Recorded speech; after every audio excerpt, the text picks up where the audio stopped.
pada saat pandemi ini kita harus lihat nih, sebenarnya alokasi uang yang udah diterima baik itu dari THR ataupun dari bonus ataupun dari gaji, itu harus dialokasikan dengan baik. Nah, cara mengalokasikan dengan baik itu kan kita harus melihat nih profil resiko kita.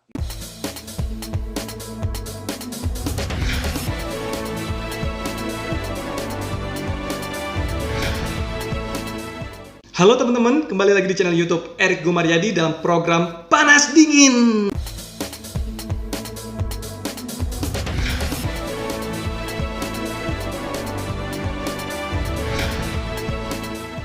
Pandemi virus corona telah memukul berbagai sektor tak terkecuali pasar saham.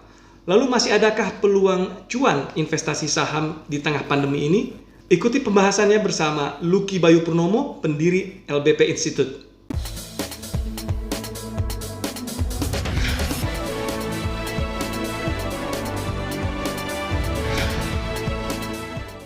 Halo teman-teman, balik lagi di YouTube channel Erik Gumaryadi, dan kali ini kita akan bahas tips investasi saham di tengah pandemi corona ini bersama Lucky Bayu Purnomo. Halo Mas Lucky, apa kabar? Apa kabar? Sehat Mas Lucky? Sehat. Alhamdulillah. Mana aja nih lagi corona gini nih? Di rumah aja apa gimana nih Mas? Kita patroli di rumah maksudnya. Kegiatan apa aja nih selama corona ini Mas? Masih work from home kah atau gimana Mas? Oke, kegiatan selama corona ini karena kebetulan profesinya selain sebagai ekonom, kemudian analis, kebetulan sebagai penulis buku, akhirnya selama corona ini menulis buku. Jadi udah buat beberapa buku untuk ke depan. Oh iya, memang. Buku. Udah berapa buku Mas total yang dibikin Mas, totalnya nih? Total buku ada 9, tapi yang udah diedarkan sama beberapa percetakan besar itu ada 3. Wow, ada 3 ya. Jadi ini kayak di toko buku besar itu yang kayak di mall-mall itu udah ada ya? Udah ada nih. Wah, kayak menjadi juragan saham. Nah, terus nih, minyak dunia, menjadi raja minyak dunia. Wah, mantap. Rahasia di balik pergerakan harga saham. Wah, ini pas banget nih. Kita ngomongin tips investasi saham sama pakarnya langsung. Ya Mas Lucky ya? Oke, Mas Lucky. Ini kan teman-teman ini di tengah masa yang lagi, kalau saya bilang bisa lagi sulit ya Mas ya. Tapi beberapa teman-teman ada yang masih mendapatkan gaji dan THR seperti biasanya, normalnya ya. Nah, ini untuk mensiasati ini Mas, kalau yang ingin investasi di saham nih, biar strateginya tepat, kayak gimana nih Mas? Pertama, pada saat pandemi ini kita harus lihat nih, sebenarnya alokasi uang yang udah diterima baik itu dari THR ataupun dari bonus ataupun dari gaji, itu harus dialokasikan dengan baik. Nah, cara mengalokasikan dengan baik itu kan kita harus melihat nih profil resiko kita gitu. Jadi kita ini kan pingin tahu nih prospek uang yang kita dapat nih gimana nih ke depan gitu. Nah, tapi kita harus bahas dulu prospek itu apa? Prospek itu adalah upaya-upaya untuk menemukan masa depan dengan cara menilai resiko gitu. Oh gitu, prospeknya dulu ya? Ya, prospeknya dulu. Nah, ternyata untuk mendapatkan prospek kita harus melihat resiko-resiko itu ternyata dibagi jadi beberapa bagian. Pertama, resiko yang dapat kita terima. Kemudian resiko yang dapat kita alihkan dampaknya. Kemudian resiko yang dapat kita turunkan kadarnya. Kemudian resiko yang dapat kita pecah dampaknya. Dan yang terakhir itu adalah resiko yang memang kita hindari gitu. Nah, jadi sekarang kalau kita terima uang, gaji, THR ataupun bonus, itu kita harus mempertimbangkan nih apakah kita siap nggak menghadapi resiko. Misalkan kalau 100% THR itu atau bonus atau gaji itu dialokasikan untuk membeli saham, dengan kondisi seperti ini, pasar yang sedang volatile atau sangat fluktuatif, apabila nanti terjadi penurunan itu kita sudah siap belum menerima risiko itu. Jadi ini semuanya harus dikembalikan kepada kita agar kita menilai sendiri sebenarnya toleransi risiko yang dapat kita terima itu berapa persen sih gitu. Jadi sekarang caranya adalah apa? Melihat dulu profil risiko kita. Misalkan terjadi penurunan nilai uang yang kita investasikan. Nah, diri kita ini mampu menerima risiko itu berapa persen? Apakah 10%, apakah 20%, atau 30% gitu. Nah, itu dulu. Idealnya tuh berapa persen Mas kalau untuk komposisi profil resiko? Dalam arti misalkan saya pengen investasi dari gaji nih. Nah, Ya. berapa persen dari gaji itu idealnya Mas? Misalkan 10% kah atau 5%? Nah, kalau dari gaji atau dari THR ataupun dari uang yang memang kita gunakan sehari-hari itu idealnya 10 sampai 20% itu dapat dialokasikan untuk membeli saham gitu. Dalam situasi seperti ini ya. Kenapa? Karena kita tidak disarankan untuk membeli dalam jumlah besar, misalkan 90% atau 80% atau bahkan 100% karena profil dari pergerakan pasar atau market itu situasinya saat ini sedang sangat Fluktuatif ya. fluktuatif.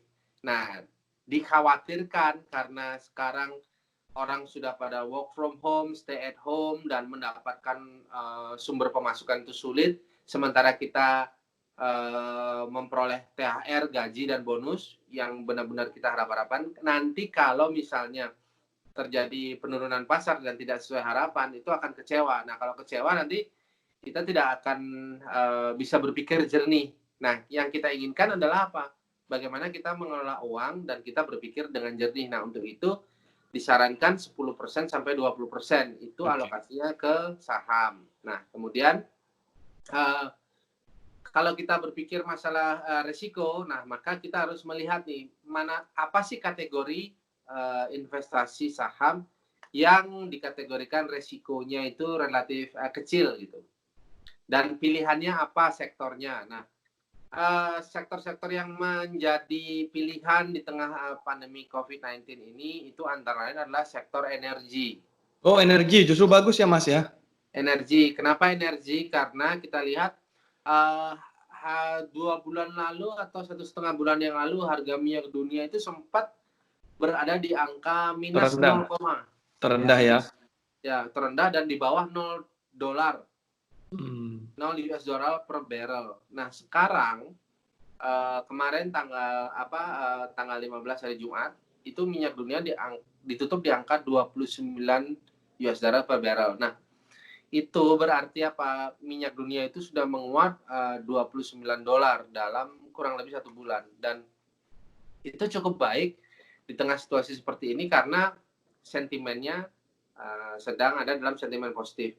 Dalam situasi seperti ini kan kita hanya mencari upaya-upaya untuk menemukan sentimen positif. Nah, sementara di Indonesia, sektor-sektor yang ada di Indonesia itu belum memperoleh sentimen positif nih. Karena apa?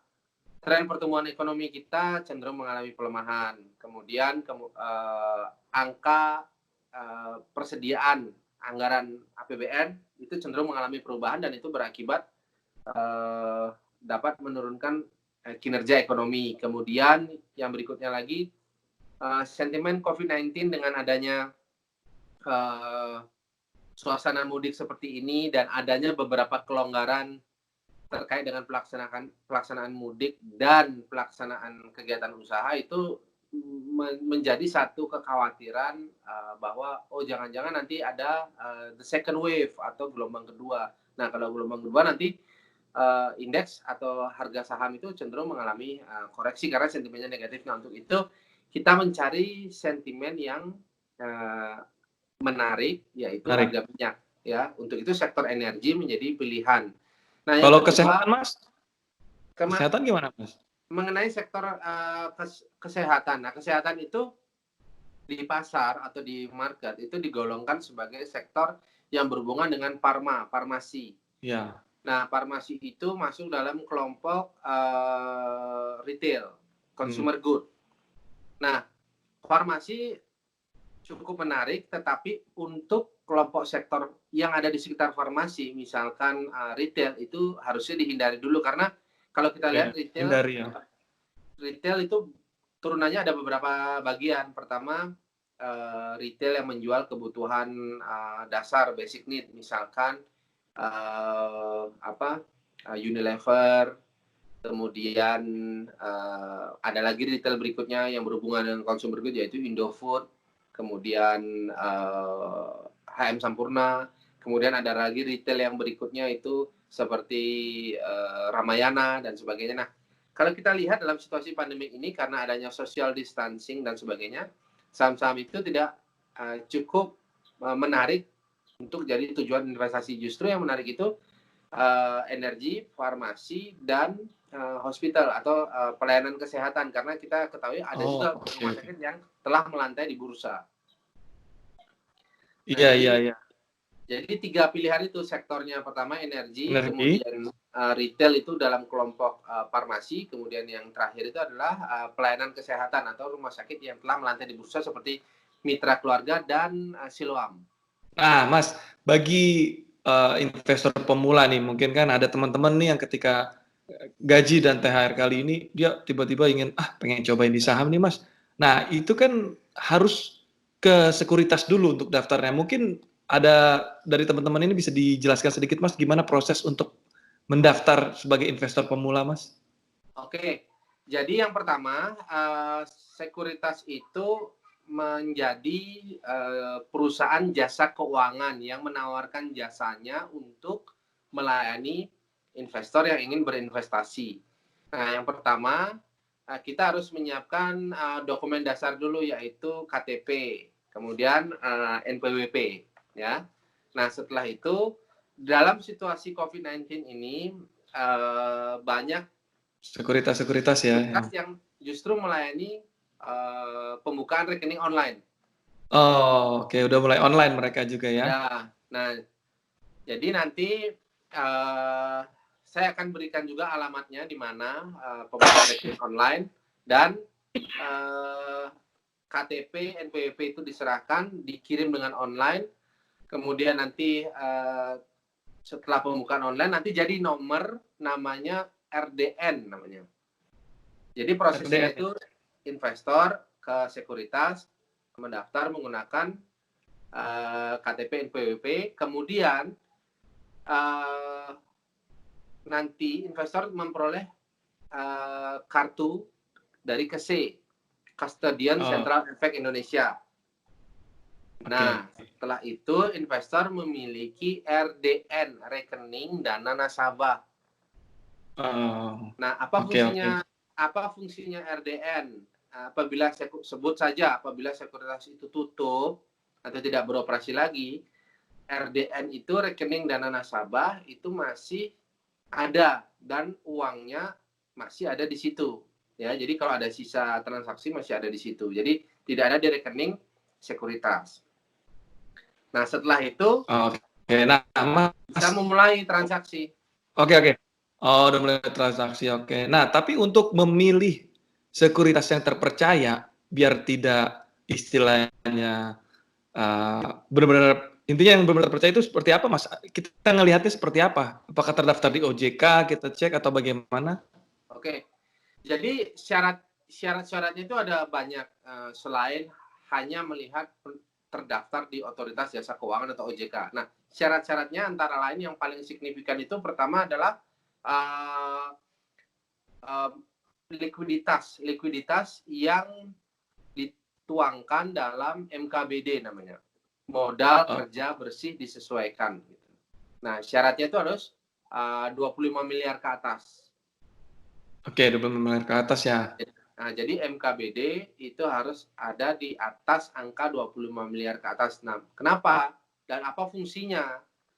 Nah, di sana fungsinya adalah untuk menjelaskan bahwa apabila terjadi gangguan kinerja keuangan, nah modal kerja bersih disesuaikan itu dapat menjadi salah satu jaminan moral kepada publik bahwa sekuritas tersebut memiliki kecukupan dana untuk untuk menyelesaikan persoalan-persoalan dan kewajiban-kewajibannya. Nah, itu harusnya di atas 25 miliar. Kemudian yang kedua, selain dari OJK, tentu sekuritas tersebut harus memiliki para pemegang license, ya. Apakah itu WPPE, apakah itu WMI. Nah, WPPE itu wakil pedagang perantara efek yang bertugas untuk melaksanakan jual beli atau perintah order. Oh, oke, Nah, oke, oke. selain punya WPPE, di sekuritas tersebut harus memiliki WMI, wakil manajer investasi. Nah, di mana dia bertugas untuk memberikan keterangan kepada investor dan bertugas untuk melaksanakan jual beli order karena mewakili manajer investasi. Nah, jadi itu syarat-syarat yang paling signifikan yang harus diperhatikan untuk melihat sekuritas. Dan yang terpenting, sekuritas zaman sekarang harusnya itu sudah online. Jadi banyak sekuritas yang belum online, tapi dalam situasi seperti ini, dalam perkembangan era digital 4.0, kemudian kita ketahui perkembangan online begitu agresif, harusnya sekuritas tersebut sudah memiliki fasilitas online trading. Nah, untuk ini Mas, untuk minimum apa namanya ya, untuk membuka rekening saham ini ada minimumnya nggak sih Mas? Berapa? Ada beberapa sekuritas yang menawarkan minimum opening account itu 500.000 ada. Oh, 500 Kemudian bisa. bahkan untuk teman-teman atau adik-adik mahasiswa nih, itu bahkan 100.000 pun ada. Oh, oke, jadi 100.000 ya juga ada ya?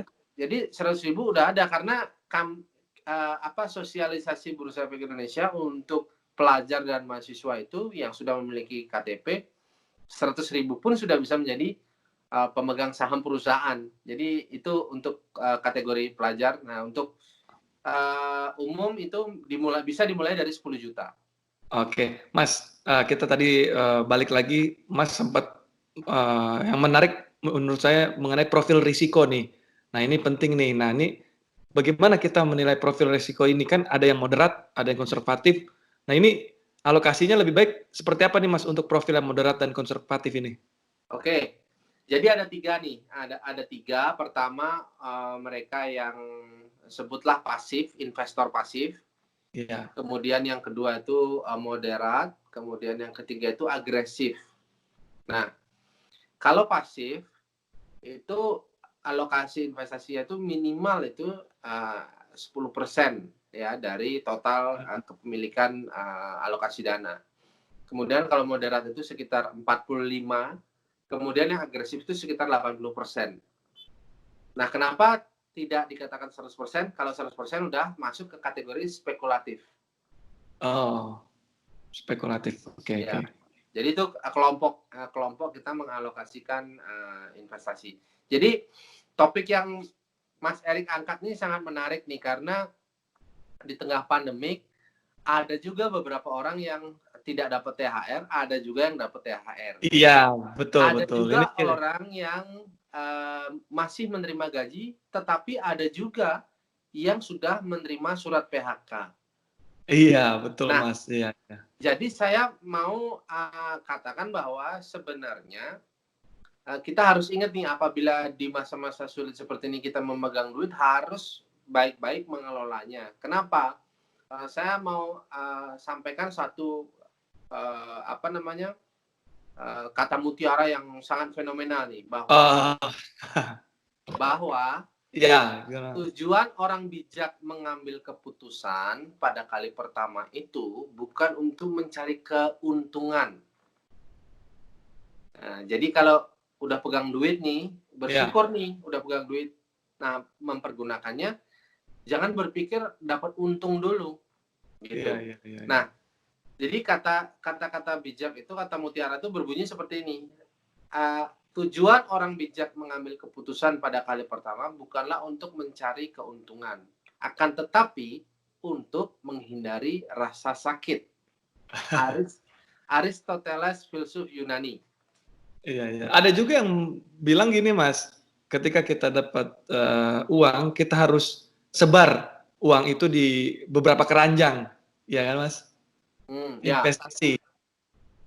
Itu bisa masuk akal apabila keranjang-keranjang tersebut tidak ada yang bocor nih, tidak ada yang robek keranjangnya, kantongnya tidak. Tapi persoalannya sekarang dalam situasi seperti ini ada beberapa keranjang itu yang sangat rawan rusak atau itu karena situasi pasar seperti ini. Hampir seluruh instrumen pasar itu cenderung mengalami koreksi. Nah, untuk itu dalam situasi ini kita diminta jangan berpikir untung dulu, tetapi tidak rugi aja itu udah bagus gitu. Nah, sebaiknya ini kalau yang ingin investasi Mas, kayak fundamental dan ketahanan terhadap sentimen negatif ini perlu dipelajarinya seperti apa nih Mas? Oke, yang pertama itu kita harus lihat dulu nih, investasi yang harus dilakukan pada situasi seperti ini harusnya investasi yang bersifat jangka panjang. Oh, oke, jadi harus jangka panjang ya yang pertama ya. Karena kita telah mengalami beberapa kali koreksi ekonomi, misalkan tahun 98, kemudian tahun 2000, tahun 2008. Nah, koreksi yang terjadi atau pelemahan yang terjadi itu akan mengalami reversal atau perbalikan arah.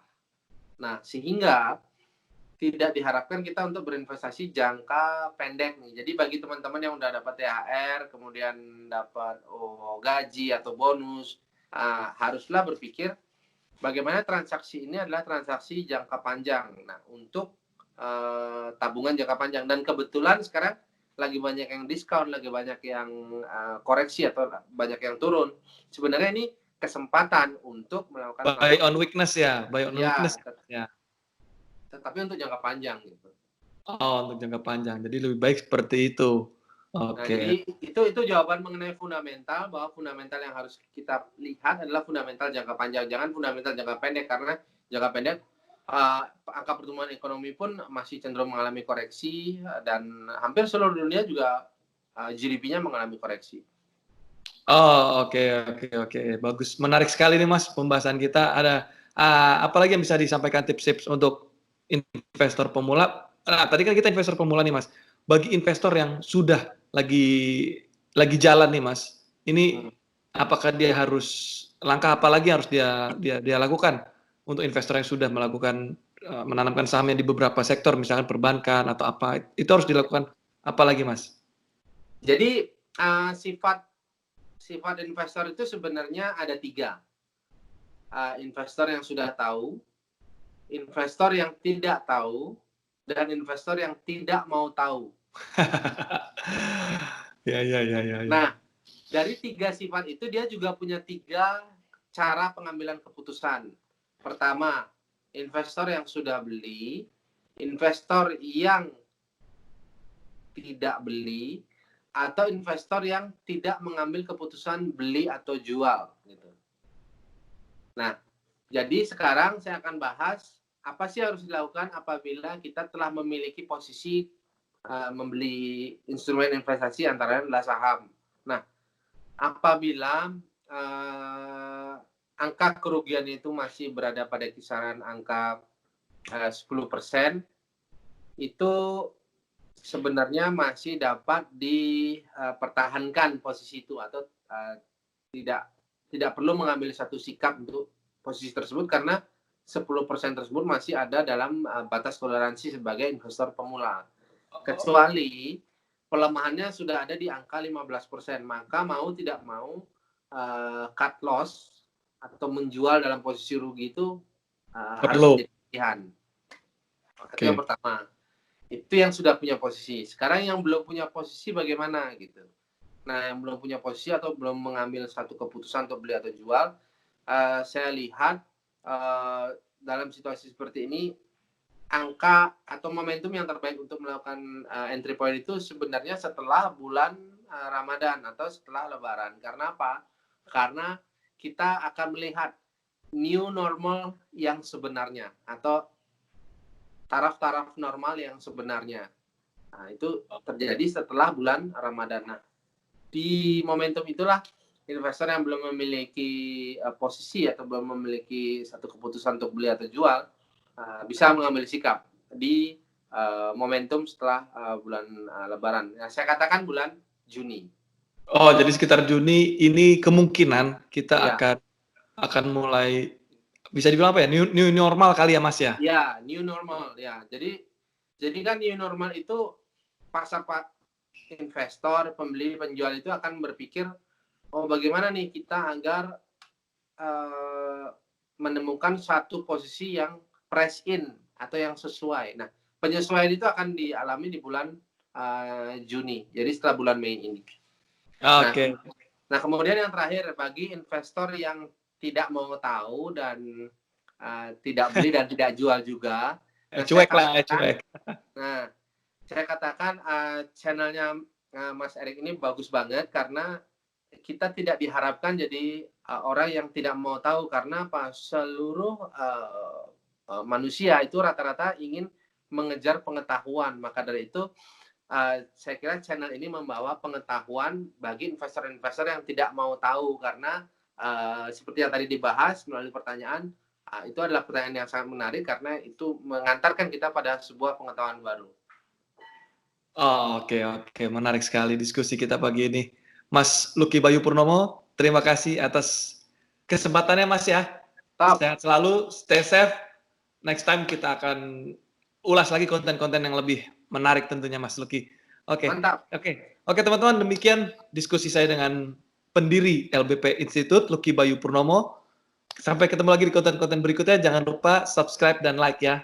Sampai jumpa.